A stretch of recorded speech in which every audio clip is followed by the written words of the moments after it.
Good morning, I am Srihari. I am doing internship at LEXIS and Company. I am studying at Presidency University of Bangalore. Today my topic is customary law. It is one of the most interesting topic that you study under first semester when you study the subject LMR, that is legal method and legal reasoning. So what is law, or what is customary law basically, or how does the customary law derive? So splitting the words customary law into custom, the word derived from the Latin phrase, it means costume. The customary in layman language, you can say it is a human conduct that has been followed from an ancient period of time. It's a custom that we follow in a particular religion. This is basically supportive law for many of the religious communities, and also many of the religious activities that have been there, even though it is not specified or defined under any act or any statute. But it is a customary, it is a law which equally protects the religious rights. So what were the two philosophers, two jurists considering about the customary law in their own language? In the direction of the Austin, it talks about customary is a standard of the direct set or a norms that suddenly not incompatibility of law set by the political superior.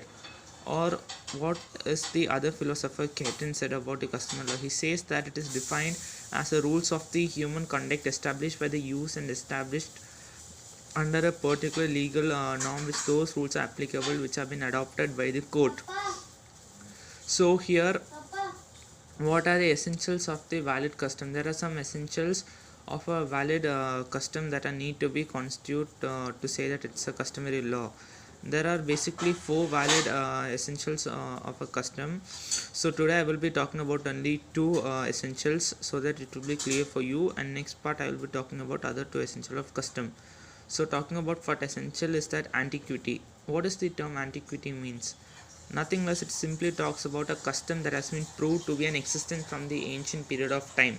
So the custom which has been followed, it should be proven that it should be followed from the ancient period of time. For example, if we talk about one of the religious temple, if they follow any custom that has been followed from the earlier times, Srihari case, that also there has been proved that this custom has been followed from the ancient period of time. Like there was evidence which has been written in a wooden cut-off piece. In Malayalam we saw as Granthakat. So that proves that yes, the religion has been approved from the ancient period of time, and there is a reasonable where the custom is being followed. Second is that the first I talked about antiquity. Basically, I said antiquity means it is a religion that has been practiced from the ancient period of time. So third is that reasonableness. Reasonableness, whether it is a tradition that has some unique reason, it will have a demonstration that a custom is painfully closer to reason to declare that it is inapplicable on the basis of unreasonableness. So here the second essential talks about the reasonableness, whether the custom followed has some specific reason in terms of, we can say in moral aspect or in legal terms, whether they had some reason to follow, or what is the reason behind the people have been followed from an ancient period of time. This is what the two essential that I need to today talk about. One was antiquity and reasonableness. I hope it's clear to all. So I will revise one more time what I said. First I talked about definition of customary law of the two famous philosophers who say what is the definition of customary law in their own language. Because in we talk about the idealistic school of law, the philosopher define the law in different terms.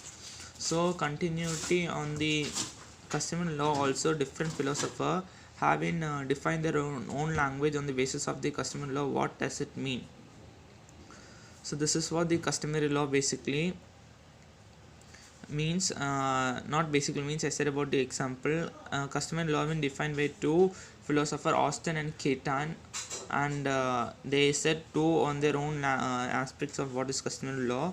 And we have talked about the two essentials, that is one, antiquity and reasonableness. This second part of video I would be talking about more on the concept, that is other two essentials to complete this customary law. I hope you understand this. If you have any doubt, please comment on the chat box soon as I query your answers. If you like, please subscribe, comment and share this video for an educational purpose. Thank you.